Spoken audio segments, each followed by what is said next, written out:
Hi, doctor Saranya Rajin. ഇന്ന് പറയുന്നത് അവിപത്തി ചൂർണത്തെ കുറിച്ചാണ്. എന്താണ് അവിപത്തി ചൂർണം, അതുപോലെ ഏത് കണ്ടീഷൻസിലാണ് നമുക്കിത് കൊടുക്കാൻ പറ്റുക, അത്തരം കുറച്ച് കാര്യങ്ങളാണ് ഇന്നത്തെ വീഡിയോയിൽ ഷെയർ ചെയ്യുന്നത്. അപ്പൊ നിങ്ങൾക്ക് പേര് കേൾക്കുമ്പോൾ തന്നെ വിപത്തിനെ ഇല്ലാതാക്കുന്നതാണ്. വളരെ സേഫ് ആയിട്ട് നമുക്ക് ഉപയോഗിക്കാൻ പറ്റുന്ന ഒരു ലാക്സേറ്റീവ് ആണ് അവിപത്തി ചൂർണം. ഇതിൽ എത്ര തരം മെഡിസിൻസ് അടങ്ങിയിട്ടുണ്ടെന്ന് നോക്കാം. ഇതിൽ 9 കൂട്ടം മെഡിസിൻസ് അടങ്ങിയിട്ടുണ്ട്. അത് ഏതൊക്കെയാണെന്ന് നോക്കാം. ത്രികടു, ചുക്ക്, തിപ്പല്ലി, കുരുമുളക്, അതുപോലെ തന്നെ ത്രിജാതം, ഏലം, ഇലവങ്ങം, പച്ചില, അതുപോലെ വീഴാലരി, മുത്തങ്ങക്കിഴങ്ങ്, നെല്ലിക്കത്തോട്.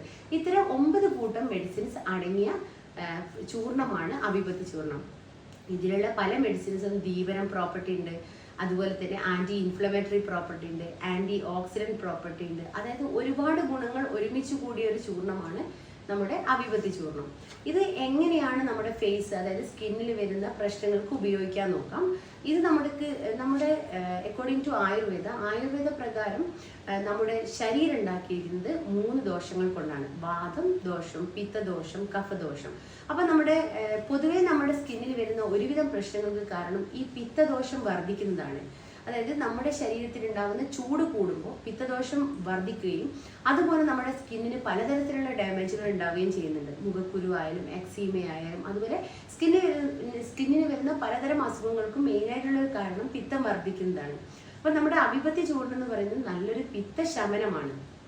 അതുകൊണ്ട് തന്നെ നമ്മുടെ ഇന്റേണൽ ക്ലെൻസിങ്ങിന് ഇത് ഉപയോഗിക്കാം. ഇനി നമ്മുടെ പൊതുവെ പറഞ്ഞു വാദപിത്ത കഫത്തെ കുറിച്ച്. അപ്പം വാദദോഷം വർദ്ധിച്ചു കഴിഞ്ഞാൽ നമ്മൾ വസ്തി എന്ന ട്രീറ്റ്മെന്റും, ഇനി കഫദോഷമാണ് വർദ്ധിച്ചതെങ്കിൽ അതിന് നമുക്ക് വമനം എന്ന ട്രീറ്റ്മെന്റും, ഇനി പിത്തദോഷം വർദ്ധിച്ചു കഴിഞ്ഞാൽ വിരേചനം എന്ന ട്രീറ്റ്മെന്റും കൊടുക്കാറുണ്ടെന്ന് പറഞ്ഞു. അപ്പം വിരേചനത്തിന് നമുക്ക് അവിപത്തി ചൂർണം വളരെ സേഫ് ആയിട്ട് കൊടുക്കാൻ പറ്റും. ഇന്റേണൽ ക്ലെൻസിങ്ങും അതുപോലെ തന്നെ നമ്മുടെ നല്ലൊരു ഹെൽത്തി സ്കിന്ന് ബിൽഡ് ചെയ്യാനും ഹെൽപ്പ് ചെയ്യും.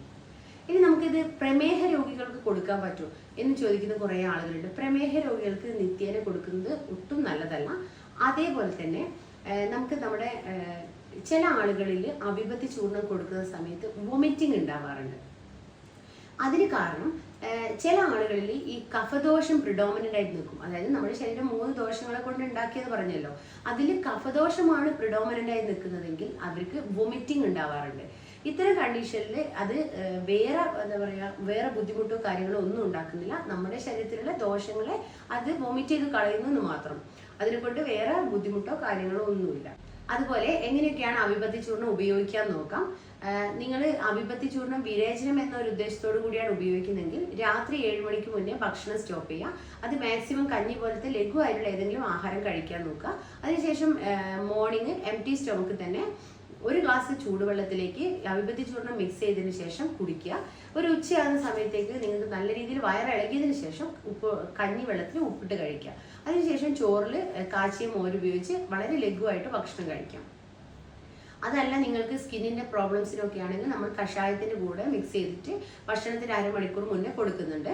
ഇനി അതല്ലെങ്കിൽ നിങ്ങൾക്ക് രാത്രി ഡിന്നറിന്റെ 1/2 മണിക്കൂർ മുന്നേ ചൂടുവെള്ളത്തിൽ മിക്സ് ചെയ്തിട്ടും നിങ്ങൾക്ക് അവിപത്തി ചൂർണം കഴിക്കാം. ഇത് നമ്മുടെ ഇന്റേണൽ ക്ലെൻസിങ്ങിനും ഹെൽപ്പ് ചെയ്യുന്നുണ്ട്, അതുപോലെ തന്നെ നമ്മുടെ ഹെൽത്തി ആയിട്ടുള്ള ഒരു സ്കിന്ന് ബിൽഡ് ചെയ്യാനും ഹെൽപ്പ് ചെയ്യുന്നുണ്ട്. ഇനി എന്തെങ്കിലും ഡൗട്ടോ കാര്യങ്ങളോ ഉണ്ടെങ്കിൽ കമന്റ് ബോക്സിൽ അറിയിക്കാം. നിങ്ങൾക്ക് ഈ വീഡിയോ ഉപകാരപ്പെടുകയാണെങ്കിൽ ഷെയർ ചെയ്യുക, അതുപോലെ തന്നെ ലൈക്ക് ചെയ്യുക. Thank you.